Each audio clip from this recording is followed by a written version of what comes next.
Welcome to the Drop the Needle podcast, your backstage pass to the mystical realm. I'm your host, Jim Allstott, and here, gifted souls step up to the mic sharing their spiritual journey. We're hitting the high notes and the low notes of their awakening, creating a symphony of enlightenment. This isn't just another interview show. This is where divine insights are channeled and universal truths are revealed. So crank up your stereo and sit back, because who knows, this just might help you compose the next transformative chapter of your soul's purpose. Are you ready? Let's go. Welcome back. This is the Drop the Needle podcast, and I'm your host, Jim Allstott. And my guest today has spent decades proving that what you sing to yourself changes you faster than anything you've ever read. She's a Kundalini awakened mystic, the creator of Musivation, and one of the most quietly radical voices in the consciousness space. Please welcome Michele Blood. Welcome, Michele. G'day, Jim. Great to be here. Oh, thank you for making time for us. I know, especially in your schedule or with your schedule, it's just nuts. So thanks again. This is great. I have been looking forward to this so much because there's so many things. So just to give you a little idea, and you could probably tell from her accent that she's not from Queens. She's from Australia. But Michele's background, she was a rock singer.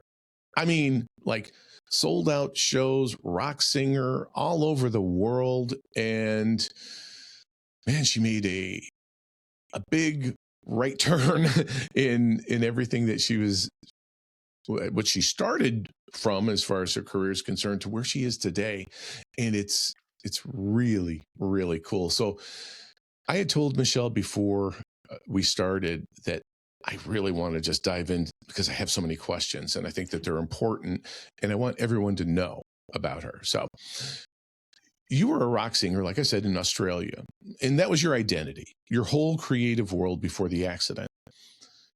When you started writing affirmation songs in a hospital bed, was any part of you grieving the artist you used to be, or did the accident free you from that identity? I grieved because I thought if I couldn't walk again properly, how was I going to be the entertainer that I was? Because I was all over the place, cartwheels, jumping on top of speakers, getting bumped to the drum kit. You know, it was saxophone, and then, so yeah, that part of me, I was quite depressed, which I'd never really felt depressed before. But when you're in physical agony like I was, it's pretty hard to feel happy. Yeah. Well, 100%. And I tell people that, so I've dealt with chronic pain before, and from pain from acute or, injuries that occur. But I've told people many times, pain changes you. I don't care who you are. When you have that pain, it changes who you are at your core, at your soul. And you're 100% right. I think what I was wondering is probably less on the physical, but more thinking spiritual or emotional, because I guess I just put myself in your shoes, right? There's an emotional pivot that takes place from, I'm not going to be able to do this anymore, from rock singer to healer. You know what I mean? So, and that's kind of where I was going with that. But what's interesting, I want to talk about your the affirmations that came from that, and when you started from that hospital bed. Can you tell everybody about that? Yes, absolutely. It's when I recalibrate, so to speak, my life, it's really quite fascinating to me how it works spiritually. The things that I know now that I didn't then, because as you said, I was in my bubble, because I'd been professional singer since I was 5. Oh. So yeah, while, huh? yeah, it's a long time. So yeah, it was really fascinating. When I started the affirmation songs, because I always had a little cassette with me, to, Mm-hmm. sing a song down if I ever had a song Right. idea, so you don't forget it. So Catch I your had, ideas, yeah. yeah, exactly. Thank you, Mick Jagger, for teaching me that. But anyway, and so I was listening to people were putting on these positive motivational things, which I'd Mhm. never heard of, didn't care about. That wasn't in my world or my trajectory at all. But Napoleon Hill's book, Think and Grow Rich, I didn't care about the book. I couldn't turn it off. I hated people putting all that stuff on. Because when Yeah. you're feeling like that, you don't want someone coming in and look like they're farting daisies. They're so happy. Right. Yeah. Because you're not in that frequency at all. So No. anyway, but when Napoleon Hill in Think and Grow Rich talked about his son who was born deaf and how he used autosuggestion, and there was just, you know what I mean, Jim, when you hear something for the first time and you know you've just heard something that's true. So I just knew that that's what I had to do. So I just started doing an affirmation. I am healed. I know I am. I love myself. I am my friend. Because he said you have to state it in the now. It has to be emotionalized. And I couldn't emotionalize it because I was in traction in a hospital bed Yeah. waiting for the next operation. But a couple of weeks after that, I had an epiphany, a definite spiritual epiphany, which changed my life. And it was like, you can't get a song out of your head, because I had written and sung jingles, which I never told anyone except the band, because I thought that would be uncool. But because it was right. Well, yeah, because they didn't care. You need a new drum kit. Michelle will do a jingle. But I knew that advertising agencies spend so much money on jingles because they're smart. You can't get a jingle out of your head, which is why Australians eat Vegemite and everyone else in the world hates it. So I started singing, I am healed, I know I am. I love myself, I am my friend. I'm not warmed up, but anyway, that's what I did. No, that was beautiful. Are you kidding me? That was awesome. I started singing it over and over again onto a cassette, and that is how it happened. I never, ever, Jim, had any intention of writing it for other people, because they're just little affirmation songs for my own healing and consciousness, because it worked. So when I got out of the hospital, my friend and I, we went into a little 8-track studio, because I was used to like 72-track studios recording. Big this is like a little, no, actually it was a 16-track studio. Yeah.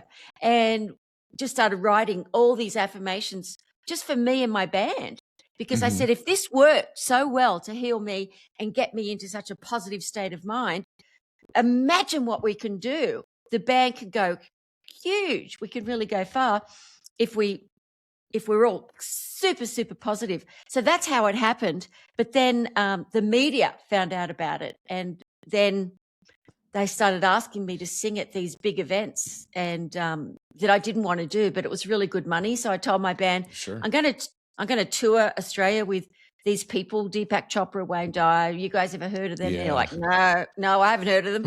I hadn't heard of them. But they were paying me so much money. I said yes. I had no intention of stopping my band at that stage. But that's sort of like the impetus of how it all changed my direction. Is that. And it was fascinating. So that's interesting from, how some of the greatest inventions in our world today were accidental. Like the Post-it notes. That was an accident. It's one of the best inventions ever. And I guess I kind of look at it that way with what was going on with you, that was something that was world changing. And you weren't trying to do that. You were just trying to stop hurting. Exactly. So I'm wondering what it feels like for you decades later to know that your greatest contribution to the world came out of the worst moment of your life. And that you had no idea it was happening. I find it fascinating. I don't get amazed anymore because I've experienced so many things since then. But I find life and the way things happen fascinating to get us onto a purpose that we were always born to do, to be. Okay. And that I believe in 100% happens. And someone once said to me, well, do you think your life would have changed if you hadn't had the car accident? And I said, yes, I do. I think I was destined to get into spirituality and mysticism. I don't think anything could have stopped me from that. I think I just needed some sort of wake-up call. Maybe it could have just been a book I read, but it happened to be a horrific car accident. Yeah, right. It would have been easier if it were a book, right? Yeah. Knock, knock, knock. Bam. Yeah, I would have taken that over the accident, but that's just me. That's just me. So I promised myself I didn't want to talk a lot about the accident, only from the standpoint that I'm sure at some point you get tired of talking about it too, but that NDE situation, and you and I talked, oh gosh, I guess it's a month or so ago now. 6 weeks, yeah. Yeah, to do our the pre-show call, and we were talking about the book, and I was just like, hey, normally I do research, but I'm writing a book. Have you written a book? And yeah, 35. And I was just like, oh my God, what an idiot. And so I apologized, of course, but I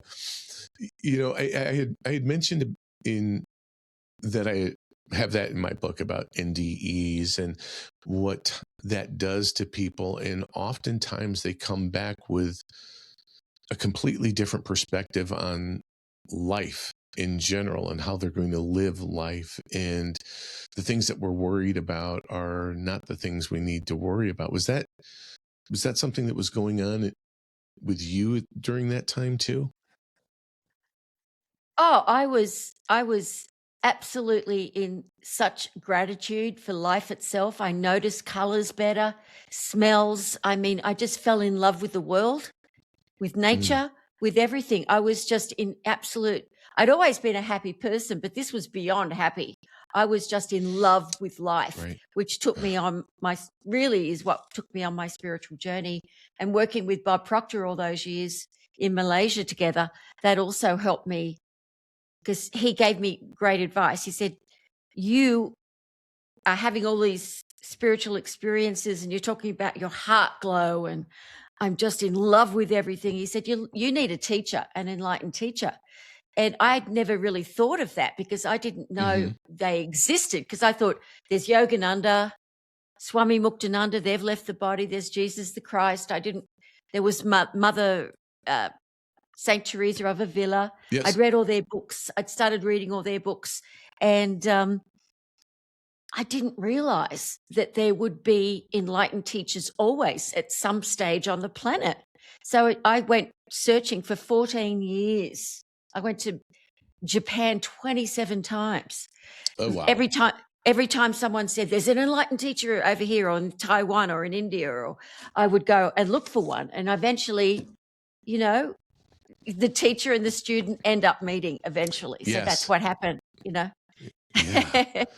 And so is that Stuart Wilde at that point?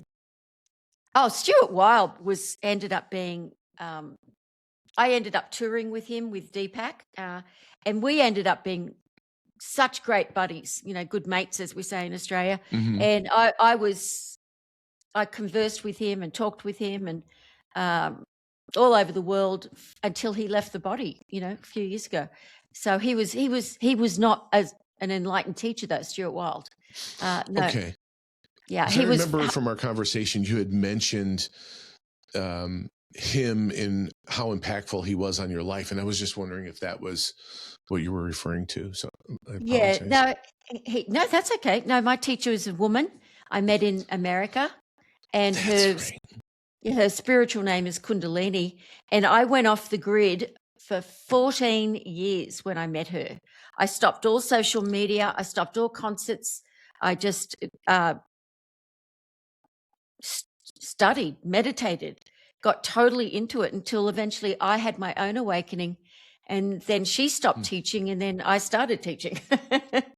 Wow. So yeah, that was how serious I was to find what this was, this life, what God was. Never, ever, ever, Jim, I never, ever for one moment thought I would awaken, but I loved meditating, and I could feel the tingles when she meditated with us on the top of my head. My eyes start watering, and it was just incredible. And she's like 10 years younger than me at the time. No, she's still 10 years younger. But I love that. That's so good. She was, but I'm younger than her now. Yeah, right. Exactly. But the joy of meditation and being able to still your mind, because I don't care. People want to make meditation and spirituality complicated, and it's not. It's not. You know, I'm high and mighty, kiss my feet. Bugger off. Yeah. Right. So well, that's ego. That's the whole thing that is like so flies in the face of all of these things that we're talking about, that there's like a class distinction between people. No, I'm enlightened. You're not. And you're looking down at you. Stand behind me. You're not in my line, you know? Oh, wow. That's nuts. I know. But this lady, filled with joy and irreverence and cursing and Love that. And I said to her one day when we were in Egypt, because we traveled to a lot of different places, I said, I can't believe how blessed I am and lucky I am. Whatever happened, I'm from rock and roll. So we curse, we do this, we do that. And you are like the perfect teacher. And I told her how long I'd been looking for a teacher. And she went, how convenient for you. You're welcome. That's basically saying, you're welcome. I opened my door to you. Wow. Yeah. Wow. So, but it's like KISS. I say, keep it simple and spiritual. And then if you can keep everything simple and spiritual, kiss, kiss, kiss, well, then your life will have meaning and joy, and you won't be judging other people or thinking you're better than someone else. Everyone has enlightenment within them. It's just that you've got a beautiful diamond and it's just clogged. That's all. It's just clogged. Yeah. And meditation and finding a spiritual teacher and reading different things and like I used to love what Bob used to say, Bob Proctor would say, you know, jump over the terror barrier. Just do it scared and you'll come into the land of creativity and freedom. And then your fears that are usually irrational will be left behind. You won't be interested in going down political rabbit holes and everything like people are right now. You know, it's just there's always going to be crap going on this planet. There always has been. And you can't let yourself go down those rabbit holes.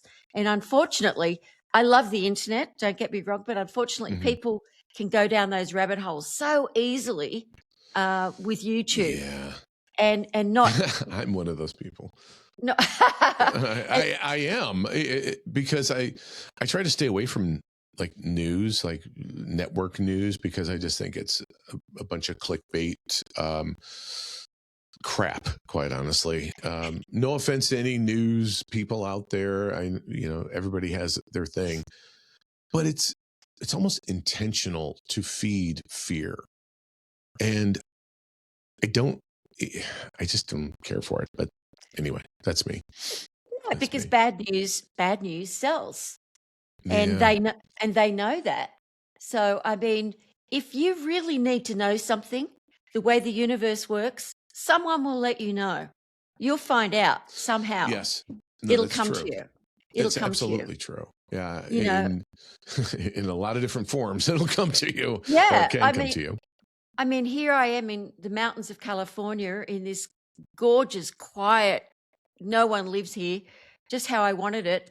And an ex-boyfriend who I absolutely adored, who was in a huge band in Australia called the Eurogliders, he passed away yesterday. I don't watch the news or it's sad, but it's just what I'm saying is someone texted me that I hadn't heard from for 15 years. I don't even know how they got my phone number to let me know.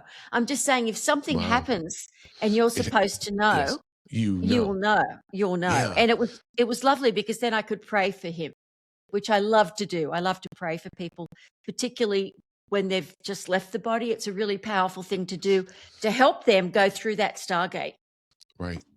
Oh, that's you have brought up a few different things that I want to talk about, which is so cool. I'm glad you did that. So I want to go back really quickly, if I can, because there are some people that are familiar with Kundalini awakening and some that aren't.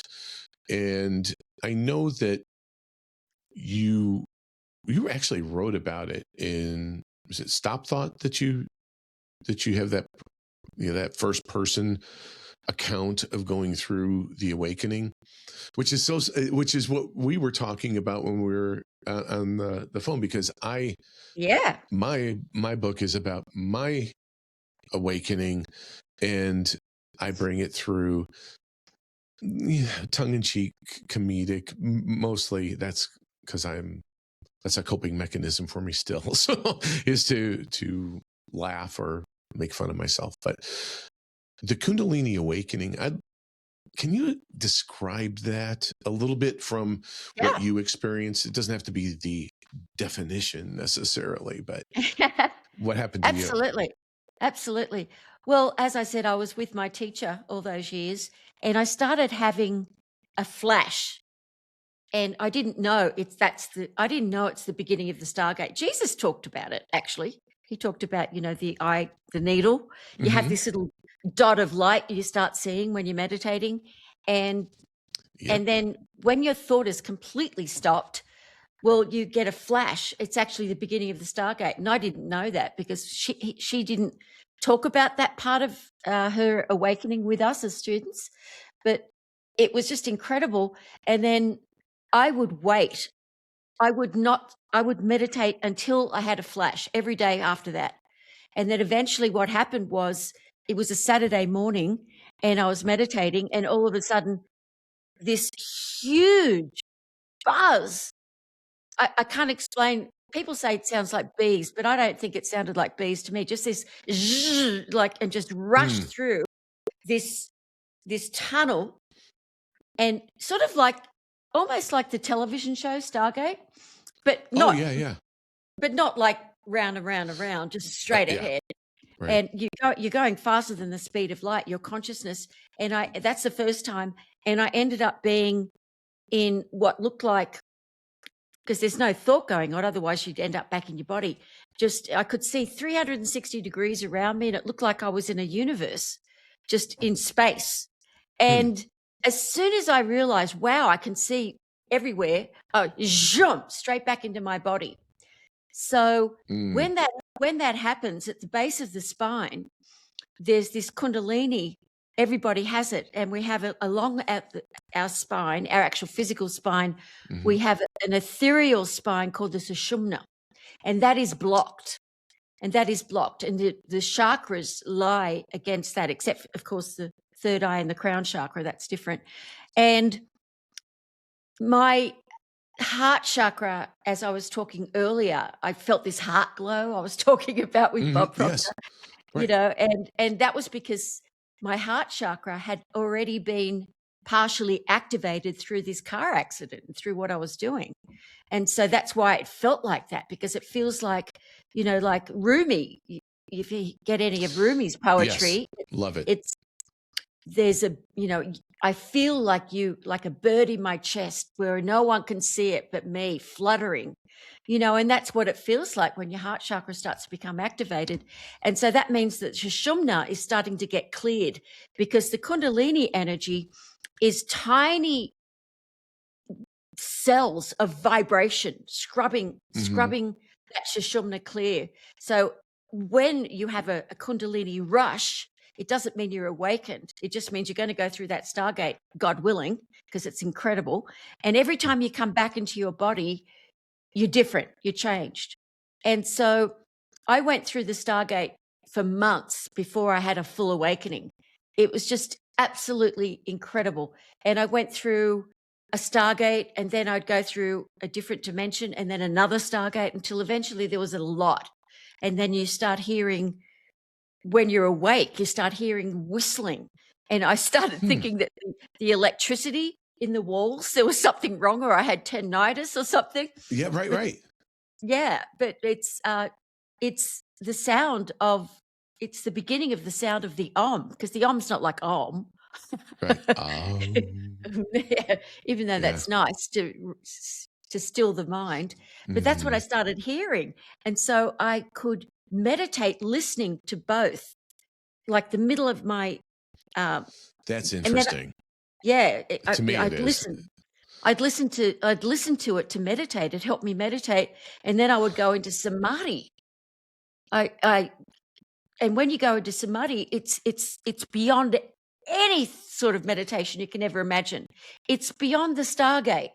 It is when everything is gone and you are just literally one with your divine presence, and you end up coming out of that knowing things you never knew before. It's intense. It's incredible. It's humbling, because the more you experience the infinite, the more you realize you know nothing. Right. Yeah. Well, that's why I when I was talking to somebody about the section of my book talking about the questioning, where you're or the seeking, or when you're questioning everything.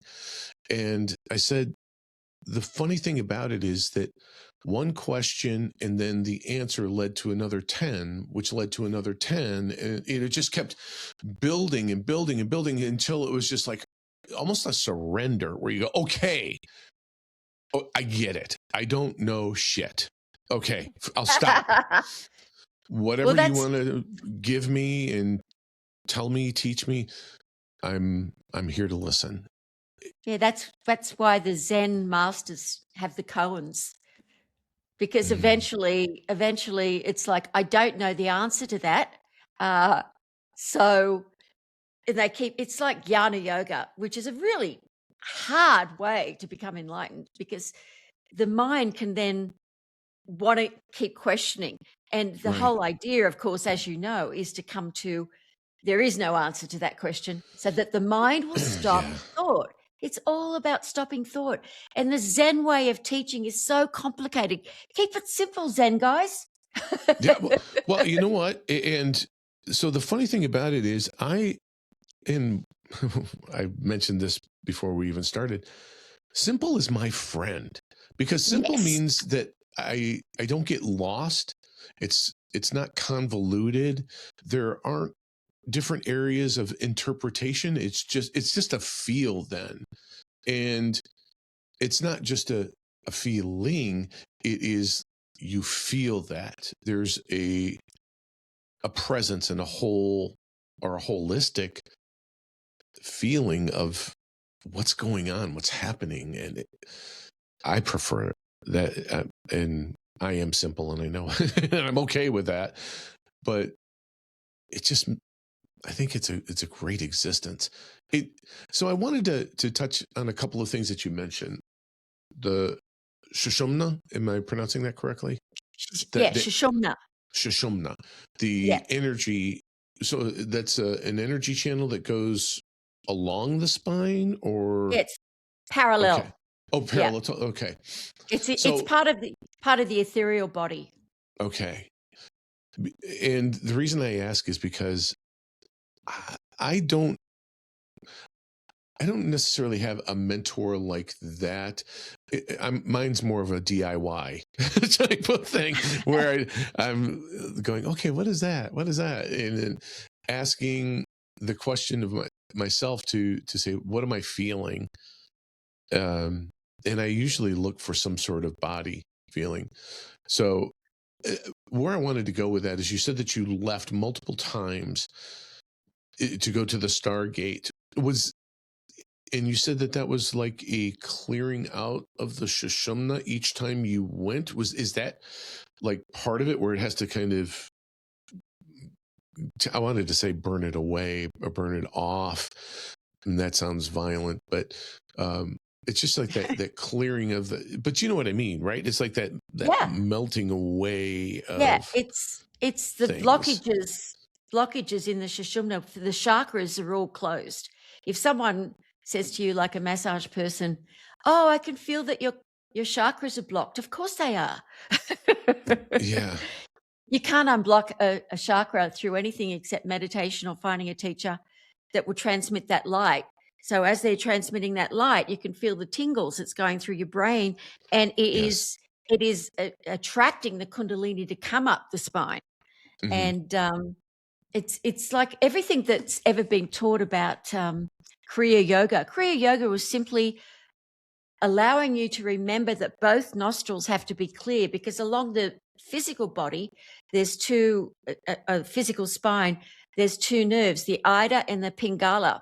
And people Hmm. have had some horrible Kundalini rushes that they feel like they're going insane because the Ida and the Pingala nerves are blocked because they're only breathing through one nose. Most people only do breathe through one nostril. I mean, Nostril at a we've only time, got right? Yeah, I knew what you meant. I was going there. I knew exactly what you meant. two Yeah, you're noses. fine. Whoa. She's wonderful. Look at her. She's got two noses and everything. Yeah. No, I gotcha. I was with you.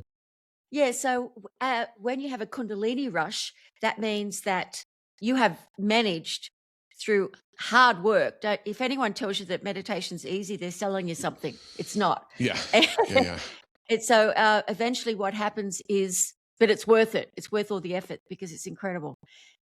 So the Kundalini is rushing up through the physical spine, the Sushumna, clearing away, and then it goes through your third eye, which is in the middle of the brain. It's not here.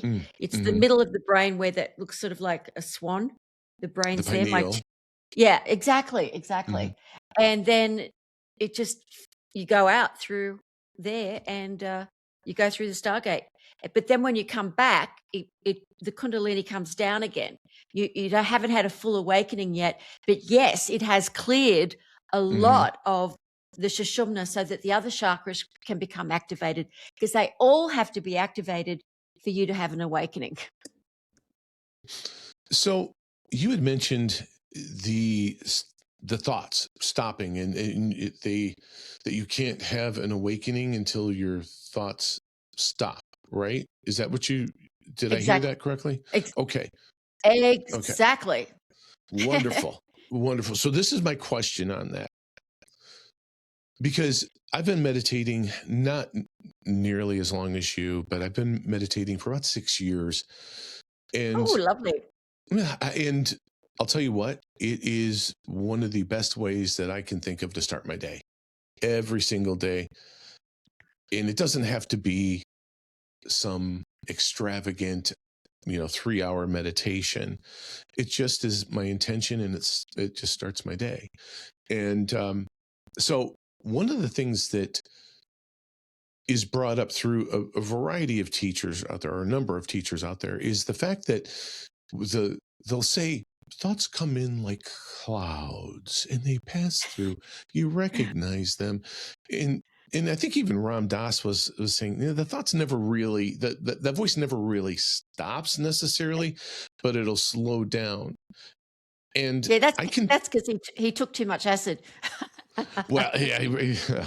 Well, I was just going to say that there are times when I have a lot of thoughts coming in, and there are times when the thoughts stop. And you'd mentioned that little light. I've had that happen a couple of times, and it's startling. It startled me, and it zapped me right out of it, and then thoughts started rolling in. So I'm wondering, from your perspective, what does it actually feel like when those thoughts stop? And I'm not slows, stops. But stops. By the way, I've just got to say, I am loving this conversation. Oh, People good. don't want to Me go. too. People don't want to go deep. We're not going complicated. We're keeping it simple, but we're still going deeply into what people. There's so many closet mystics. That they don't want to tell the world what they're really interested in because they think everyone's going to call them woo-hoo, woo-woo. But it's a compliment. So it's like that old saying that they used to say to blondes, the lights are on, but nobody's home. And now, Yeah. now you can say, thank you, I've been meditating. Yes. My light's off. When thoughts stop, you become, it's, that's an interesting question. What does that feel like? It's total peace and joy combined, like it's huge love bubble where there's no thought, but you're just immersed and you see golden light everywhere and you're just one with it. And it's just incredible. And when you don't have thoughts rambling around in your head all the time, which your thoughts do stop all the time eventually, unless you need it. Because Right. Need that what noise. happens? Yeah, what happens is you no longer think of the past, and you no longer think about the future. You live literally in an eternal moment. And when you live in an eternal moment, there's no fear anymore. You are not, I'm not talking about irrational, I'm talking about any sort of fear, except, of course, you're not going to go into the lion's den if they're hungry. I'm not talking about that. Right. You're going to still look both ways when you cross the road. But you don't even realize. And as the chakras, as you have more and more of those moments of just that flash of light. Yeah, the first flash of light I had scared the crap out of me. Yeah, I know. Yeah. I was like, whoa, what was that? Yep. But eventually you realize, wow, I'm not afraid of the things I used to be afraid of. And you find that you don't complain anymore, because when people complain, it's because they want to block what they're afraid of, because people don't want to look at their dark side, their grey side, their shadows. They don't want to look at that. They'd rather complain about someone or something. And I say to people, if you're complaining, just stop for a moment and ask yourself, am I afraid of losing something that I've got, or am I afraid of not getting something that I want? Because when you complain, or when you watch too much TV or something, you're blocking your light. And that's a bummer. That's a bummer, because you are the light. You don't want to block that beauty, because when you start to realize, it's like you look at your little finger and you're amazed at how gorgeous it is. I love you. Yeah, exactly. It's like when I get dressed every day, it's like I look at my tiny little body, and I'm short as well, just a tiny little thing I am. And I look at it like a little divine Barbie doll. What will I dress her in? You don't look at you don't look at yourself as like a person anymore, or it's just fun. It's fun to be enjoying the human experience. Really, you become more human when you awaken, because you enjoy humanity more. You enjoy the human experience more. It's just absolutely rocks your world. That's such a wonderful description about all of that. It just really paints a nice picture.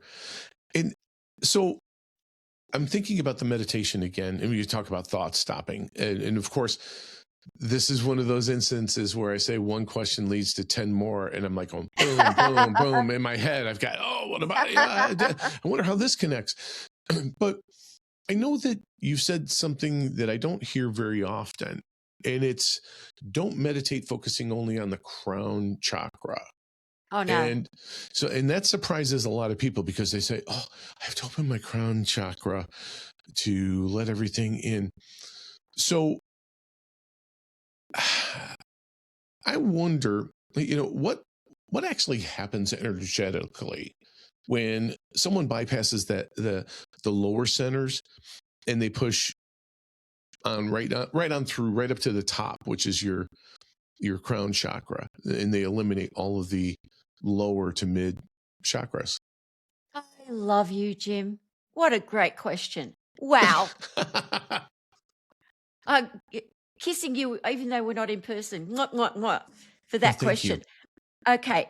this is it. If you don't have an enlightened teacher who's actually looking after the students to make sure they don't have a weird spiritual experience, Right. the Kundalini energy is powerful. It's powerful, and you have to be careful. Warning, Will Robinson. Love it. Security. Love And it. so what happens is there have been people that have just meditated on the crown chakra and have had, if they've done it for hours every morning, they can have the Kundalini awaken, but then they get really ill, especially if the Ida and the Pingala weren't used. And there's been, and they can go insane. There's people that have gone into insane asylums because they've gone crazy because they've just focused there. And I mean, it's very rare for you to have an awakening from just focusing on your crown chakra, but it's dangerous because if you do it successfully, the other chakras all have to be, I don't believe in meditating on lower chakras ever. You know, it's like you all of a sudden the postman looks good. Right. No, it can make people really horny, and you don't want to be horny all day. Yeah. No, a little seriously. distracting, I suppose. Yeah. No, I used to try to meditate on my navel chakra, but because my heart chakra was already slightly activated, I just always went there because it's along the spine, though. It's actually there, but you feel like it's there. And then the throat chakra is really good to meditate on because then you can get that nectar from the gland in the middle of the brain, and that nectar comes down and that changes everything.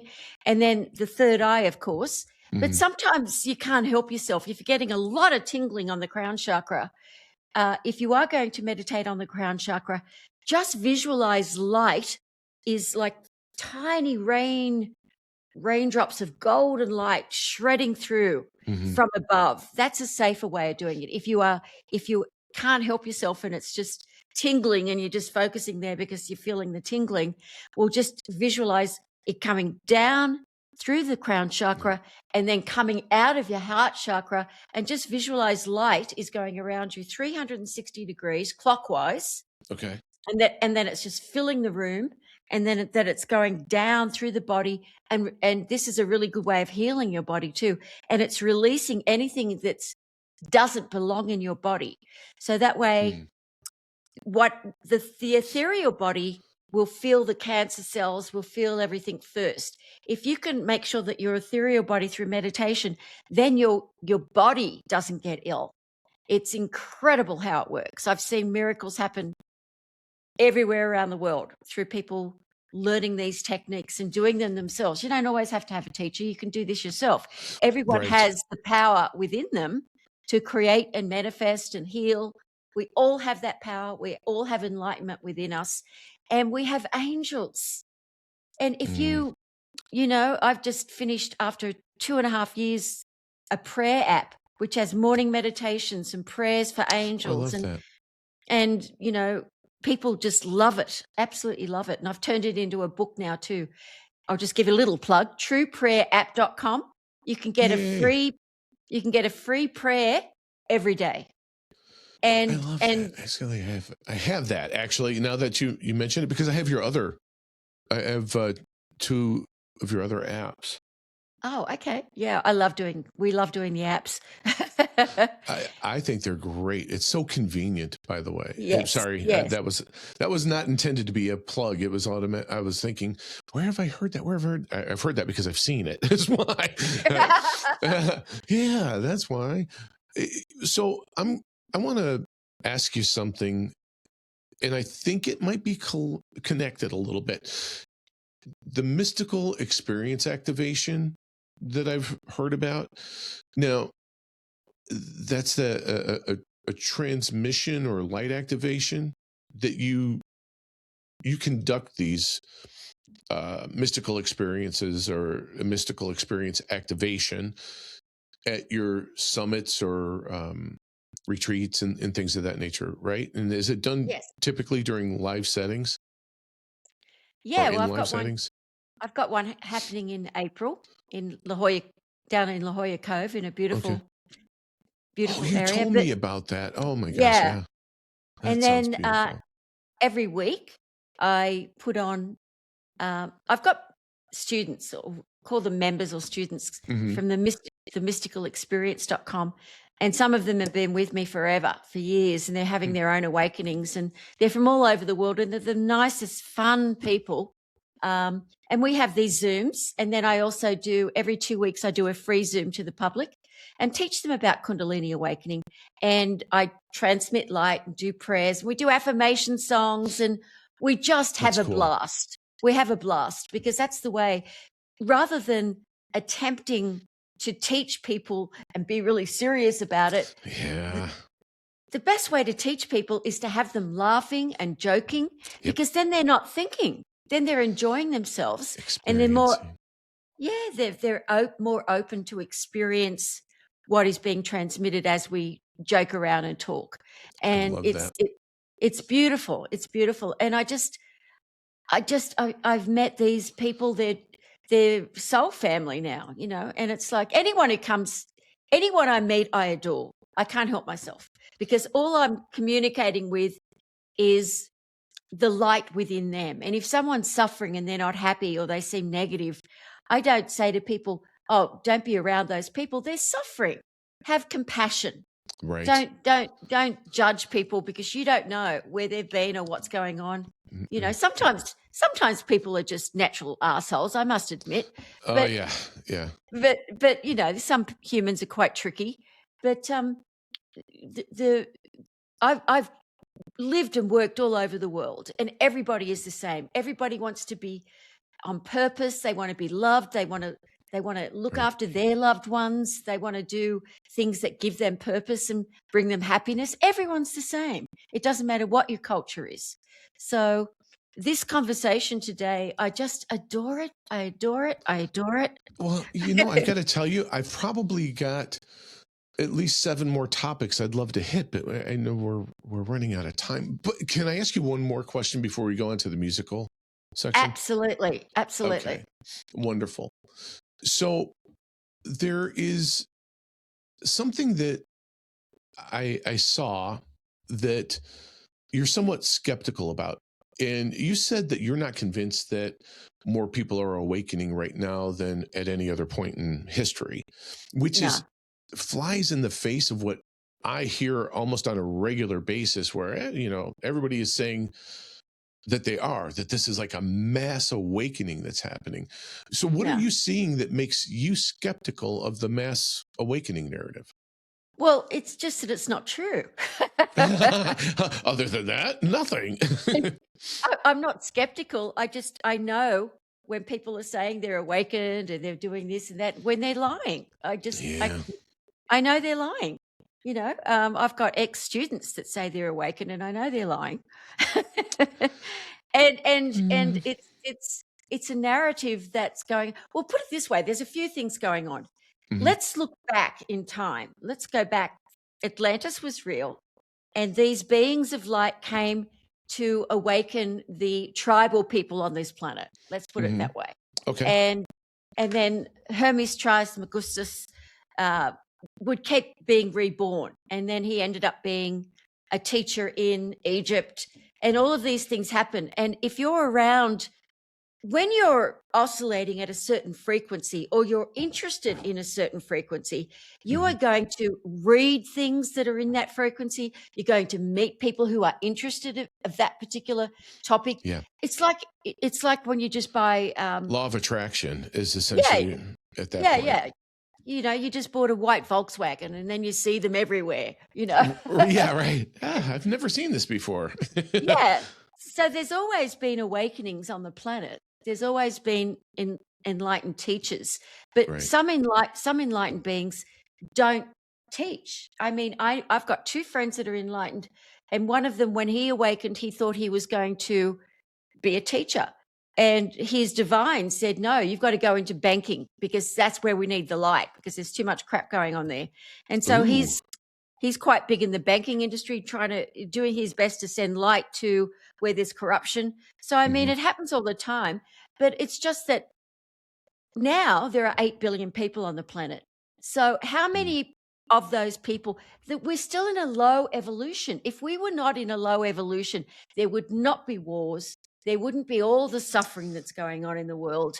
We are still we're still in what's called the Kala Yuga. So there is still, you can see where there's light and where there are people that are more awakened and when there are people that are sleepwalking that think they're awakened. And it's just that you are attracting to yourself. If you're a negative person, you're going to attract people that you can fight with and complain with. And it's just that you're attracting, because especially when I first started working with Stuart Wilde and knowing him, all of a sudden I'm meeting these amazing people and that are interested in this. And have you read this book and that book? And I was like, wow, are we having an awakening on the planet? And Stuart back then said, no, it's just that you're in that vibration now. So that's what you're going to attract. Yeah, the old birds of a feather flock together type of scenario. And that's so interesting that you say that, because and I have so many things I want to talk to you about. I really do. Because that's okay. Keep talking and put it into another show or something. I don't care. You know what? Maybe that's what we'll do, because I'm curious to know what your experience has been, because I've heard and have my own experiences as it relates to relationships with people. Let's just say, I'm not talking about brother, sister, but love relationships with people, partners or what have you, husband, wife. When one goes through an awakening and the other doesn't, and doesn't want to, and doesn't want to hear about it even because they're a little freaked out by everything. And I'll be honest with you, if you've not experienced all or parts of it, it's not pretty, it's not clean, it's really freaking messy and emotional. And not to be graphic or gory, but it's like, from an emotional sense, it's bloody, because so much just gets stripped away and torn away that you've been holding on to forever. But after that wind up, here's the pitch. What have you seen or what have you experienced as it relates to relationships and when that happens? Well, as I said, I've got students that are married, and it's been really interesting that some relationships have definitely broken up because the person wants so much to be on a path and they want to have a partner. But with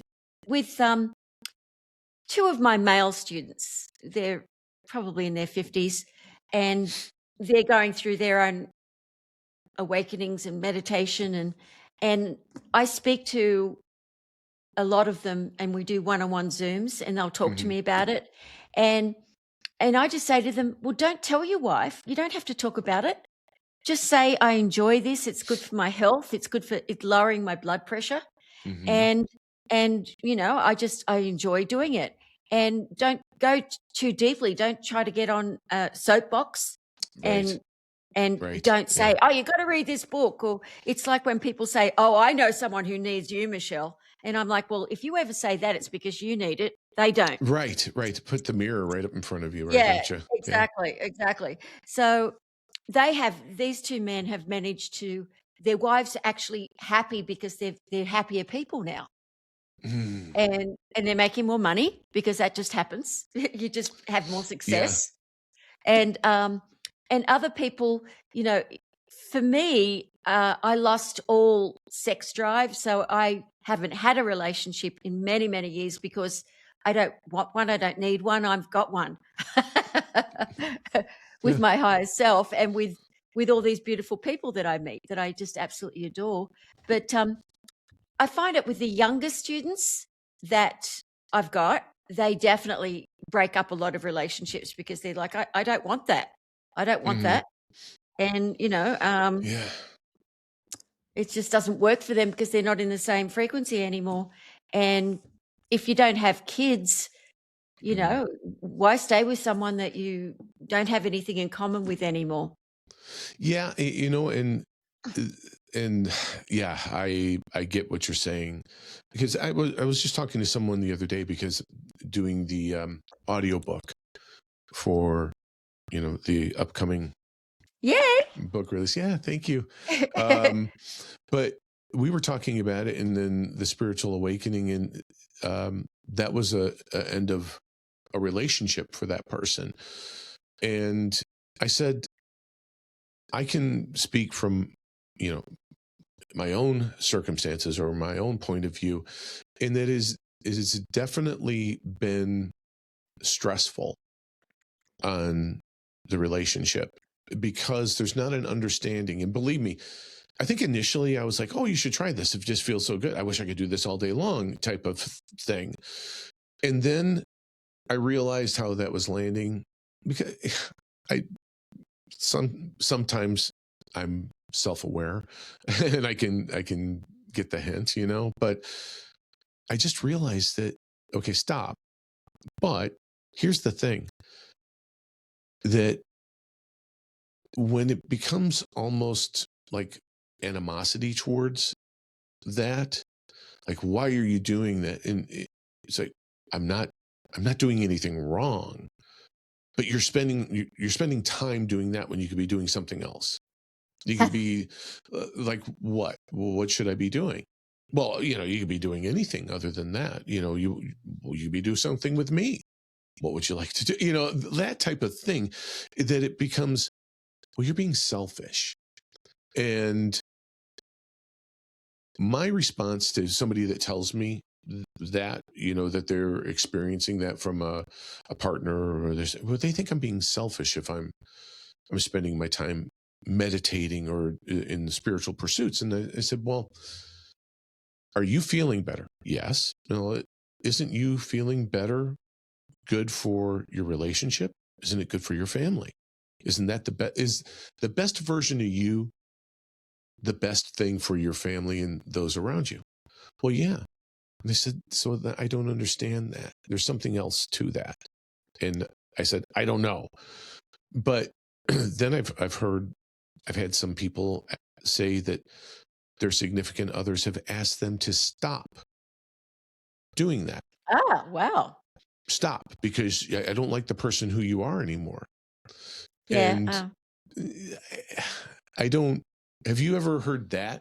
Something that extreme? Yes, and I absolutely know what's going on too, because then I'll get them to send me their spouse's photograph, and I send light to that spouse to assist them to understand what's going on, and that helps a lot. And I just do that as a gift. I don't charge to do things like that. And what's happening is, as we meditate more and as we are releasing our old shadow side, the ego is being released. And so they can't feel, how siblings will say, oh, well, I know you. Right. And they can't feel who you are anymore. And it scares them. It scares them because you are becoming freer, happier, and it scares them. So they'll do what they can to sort of hook you in. It's an unconscious thing, but it's fear. It's fear-based because they feel they're losing you because you're losing the ego. Because the ego does not want to, it's a hard thing to release. But when you start releasing the ego, and we all know how hard that is, because the ego never wants to die. It wants to pretend that it's in charge. But I'll say to anyone, if you really believe that, ask your mind, what am I going to think next? Zero, right? Right, yeah. Zero comes up because the mind isn't thinking. It's just regurgitating old information. Yes, that's all that's happening. And so anyway, that's what's happening with the spouses, is because they're afraid they're losing someone that they think they know, and they don't. It's just a very unconscious thing, but everyone is extremely sensitive, so they can feel when you are being released and you're becoming, independent, and it buggers them up. They just don't know what to think about it. So that's what's going on. Yeah, and I can speak from my point of view again, in that when you are no longer reactionary, whereas before you go, oh, I'm sorry, oh, I'm sorry, oh, I'm sorry. What's said doesn't garner a reaction from you, that's when trouble gets poked. All right, well, we got to do something. There's something not right here. You're doing something. And so I was, and I'll even say that my wife had asked me at one point in time, I think you should really slow this thing down, because I'm a 100% all in. I take the cannonball approach to jumping into the pool. I don't dip my toe into anything. And that can be beautiful, and it can be really shitty and messy too. So I won't kid you. But I was asked one time to do that, and I said, well, that would be, I can equate that to being asked, which limb do you want to remove? Good analogy.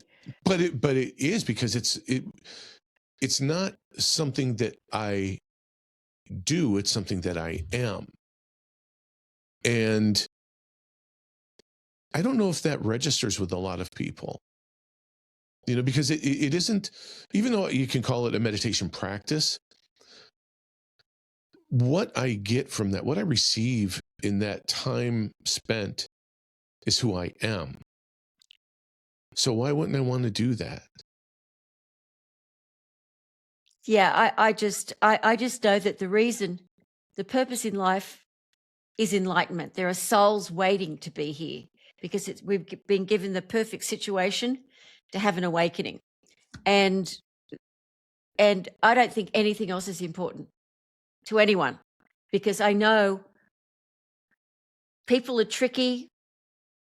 You've got to go into another body. You're going to forget about the person you're married to. So yeah. I don't put a lot of importance on saving relationships, because your relationship with God is more important to me than anything, to your higher self, to your own awakening.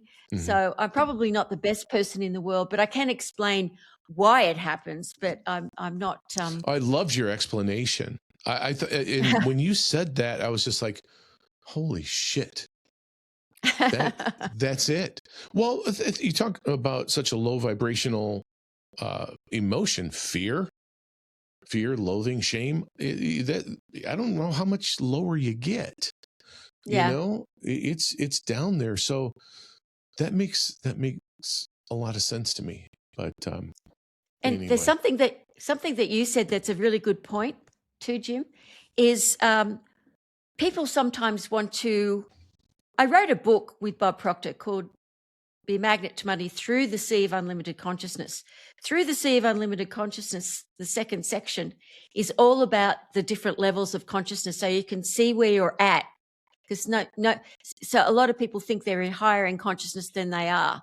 And so I explain to people during that, and in the Stop Thought book too, that one of the clearest ways to know that you are actually changing, recalibrating, releasing the old ego, is that you don't become reactionary.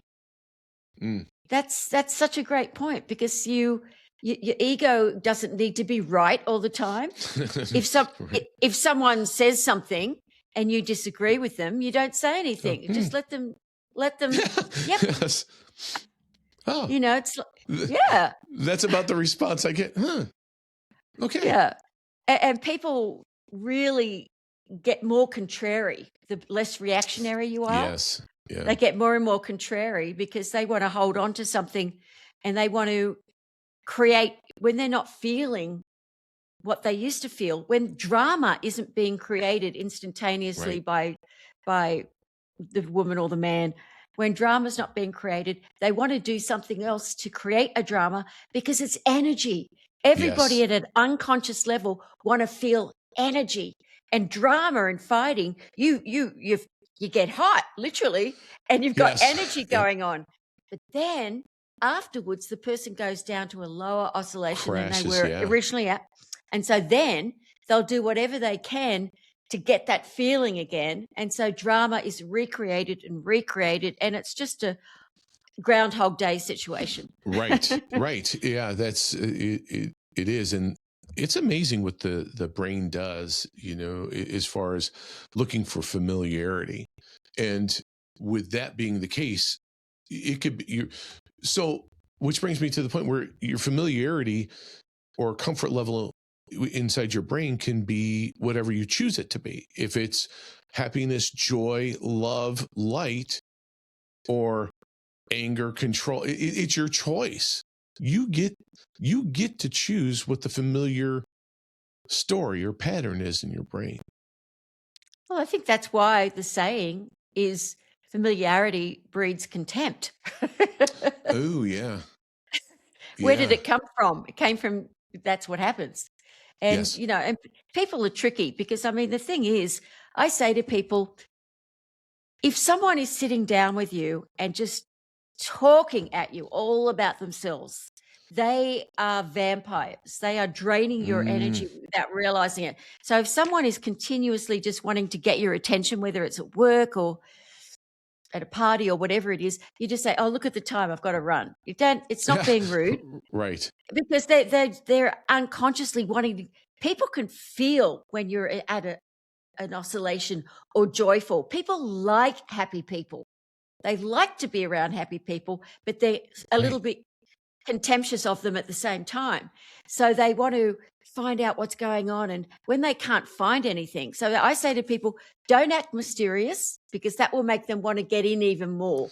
Don't act mysterious. Just be simple. Just be simple, be polite. Don't share all about your awakening and, you got to read this book. And because people don't give a shit. They really don't. No. And it's just going to annoy them. And then they're just going to say, oh, that person's so into themselves. They'll think you're egotistical because you're excited about something. And if they're not excited about it, don't share it with them. Don't get on a soapbox ever, people. Don't do it. Right. No, and that's the thing that I love hearing about people's experiences. I really do. It's so much, which kind of gets me in trouble with our time to hey, I want to know more. But so what I'm going to do right now is, and I know you're busy, but I would love to do this again. But I want to ask the musical questions. I want to get us to that point where we can go, and we'll wrap it up, and hopefully I can have you back again. So, as you know, every show that we put on has a musical section, and it's where I ask the guest some musical questions. And I think I even mentioned this to you before, that I really do believe that music is the tie that binds us all together, and that everyone has a soundtrack that accompanies their life if they just take a moment to think about it. So we're going to dive on in. Preaching to the choir. I know. Sorry. So this is what's wonderful about this, is that I'm actually this is the first time that I've done it with somebody that's a musician. No. Oh, really? Yeah. There's people that have played instruments and things like that, but you're a professional. So this is going to be really fun. What was the first song you fell in love with from the radio, or one that you heard and you can remember saying, "Oh, I can't wait to hear that song again"? Born to Run. Ah, the boss. Yep. Born to Run, Bruce Springsteen. When I heard that, my whole body just went into shock almost. It was like the voice and the lyrics and the song. And I just went, oh my God, who is that? I didn't know who it was. I just heard it on the radio. And yes. Yeah. And it was just incredible. incredible. And I was with my band at the time driving to a gig, and I just went, who was that? And they went, oh my God, I don't know. And he just released it in Australia for the first time. So we didn't know. It was before MTV. Oh, yeah. And then I think the second one was Separate Ways by Journey. And I just said to the band, I'm going to record that, which I did, Separate Ways. Great song. We used to do it as an encore when we were still doing covers. Great song. Great. I mean, just they give you shivers. And when I sing a song from someone else, I want it to give me shivers while I'm singing it. I want it to affect people, you know. And the other one was when I was 12, I think, 13 maybe. Woodstock had become a movie in Australia. Okay. It had been released as a movie. And one of the girls at school, she said, you know, you're a musician. She said, let's go and see this Woodstock movie. And so we wagged school and we went to see Woodstock, which is the first time I'd ever seen a man's penis, by the way, that movie. What is that? What's that? Yeah. Anyway, interesting little side note. Yes. I was like, whoa, I want to see this again. Anyway. Let's see this back to back. Yeah. The Who came out. Oh, yeah. See me, feel me, touch me, heal me. And I was just like, oh my God. So I went and I saved up. I started washing windows to save up to get the Woodstock 3 album thing. And I would just listen to that over and over again. I thought it was its own song because that's how they had it on Woodstock. It was from a musical I found out about a year later called Tommy. Yes. You know, and that hadn't been released as a movie in Australia at that stage. And so I ended up recording that. And I actually got a note from Pete Townsend telling me how much he loved my version of it. Oh, wow.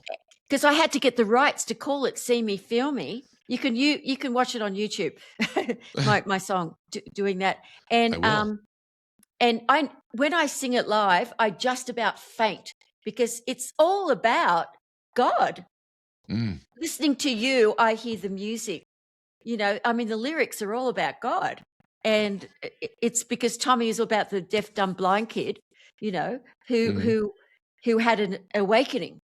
And so he's like, you know, saying to God, see me, feel me, listening to you, I hear the music. You know, it's just incredible. Pete Townsend is a genius. He's an absolute bloody genius, songwriter, musician. Yeah. He's amazing. Yeah. And Roger Daltrey is one of the best rock singers ever in the world. I would agree with that. Incredible. Anyway, distinctive so voice. That's a start about the music. There we go. Yes. So I don't know if this happened when you were growing up or not, but I know for sure it happened when you were on the road with your band. Did your family have a song that everyone would belt out on road trips or vacations? No. What about with your band? No, because I had to save my voice. So okay. I couldn't. That makes sense. I didn't speak during the day before gigs. Yes, we used to do Peter, Paul and Mary Go Tell It on the Mountain. Ah, okay. Yeah. That's cool. That's cool. That's the only one. First. Yeah, because I was always looking after my voice because I was a professional singer since I was a kid. So I didn't just belt songs out unless I had to. So this one is going to be a tough one then too. I was just going to ask what your favorite song was when maybe you were in high school or your final year of high school that you'd belt out with your friends. And since you're not. Oh, Neil Young. Anything by Neil Young. By Neil Young. I mean, I didn't know what he looked like. I loved Crosby, Stills, Nash and Young. I mean, yeah. And then Neil Young brought out his own album, and you know, us girls at school, we would just go and listen to that over and over again, smoking a little joint. Yeah. When I was about 14, 15. Outstanding. That's the only time I did it because I didn't want to hurt my voice. But you listen to Neil Young and his songs, and I mean, he wrote "Old Man" when he was 21. Get out of here! Yeah, I mean, Wow. when Harvest came out, he was only 23. It's just he's just what an an old incredible. soul. Yeah, his voice, Really? his lyrics, he's just Neil Young is just amazing. Yeah. So, do you have a favorite song that gets your positive juices flowing? Oh yeah, I have a playlist of Me too. I have a fun playlist. So I've got the old 70s disco stuff like Shake Your Booty. I love disco. I just love, that's my exercise every day. I get on the treadmill and dance, and the cat gets on with me. Yeah, and Pilates. But anyway, and also, I love Justin. I call him Saint Justin.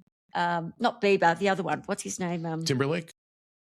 Timberlake. I love his song from that movie. Oh gosh, what was it?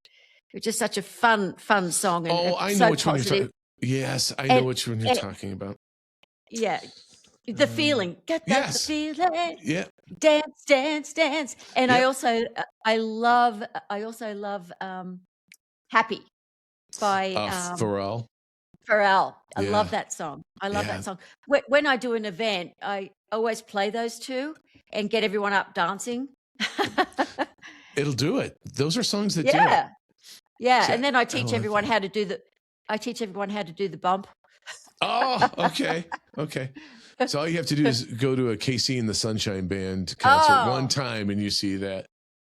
I loved that KC and the Sunshine Band. Oh, brilliant! I mean, when I first came to America, I went to every concert I could possibly go to because a lot of those people didn't come to Australia, and here they are playing everywhere. I'm like, oh my God, I'm going to go and see Prince. I'm going to go and see Prince again. I'm going to go and see Neil Young. I mean, I just went and saw the Doobie Brothers, and then I just went to every concert there was when I first came here to live because all these people that I'd adored for years, and even if they did come to Australia, I was gigging. So you didn't have time to go see them. Yeah, unless we were supporting, because I love the Pretenders, and we toured all around Australia with them. Oh, no kidding! That's great. Yeah, and Georgia Satellites, I love them, and we toured with them. Georgia Satellite. I was actually singing one of their songs earlier today. We're getting my voice warmed up for the audio book. Can I tell you a quick little story about Georgia Satellites? Please. I didn't know what they look like, right? Mm-hmm. When we got the booking to book with. Anyway, so our keyboard player's wife was a gorgeous little thing, and she would do our monitors, the sound for the monitors on stage. She wasn't front of house, she was on the side, and it was always hard when you're going to first work with the band to make sure that you're allowed to set the monitors how you want, so you can hear it. And are we allowed to use your drum riser? They just usually they want finicky. They want you to look as bad as they can. Anyway, so this guy came up to Aleda and said to her, "You're doing the monitors," and she said, "Oh, can I just put a little bit of tape where I want it, just so that it's I can get it to sound good for them?" And he said, "Yeah, sure, love." This American guy said to her, and then we did our gig, and then he was at the side of the stage the entire time watching, and then we went backstage, and then we decided to go around the side to watch them, and he was the lead singer. Oh, wow. That's awesome. He pretended he was changing it back. He was pretending he was the road crew so that he could flirt with our keyboard player's wife because she was so gorgeous. It was so funny. Anyway, it doesn't matter. It's not. It isn't. I've got too many stories. I'm sure you do. So what I'm going to do is I'm going to ask you my favorite question, and then we'll wrap it up, and I'll let you go because I've been taking up a lot of your time here. Sometimes there are songs you hear that ring so true that they can stop you in your tracks. And the song's lyrics sound like they were written specifically for you or by you. What's that song? See Me, Feel Me. Definitely. Okay. I was so emotional the first time I heard it. Mm. Seeing it on Woodstock, it was just absolutely blew my mind. That's so cool.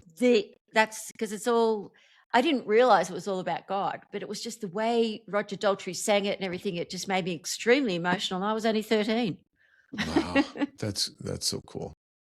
And thank you for sharing all of your stories, your experiences. And I know it's not all, just sharing your stories and your experiences with us. That was great.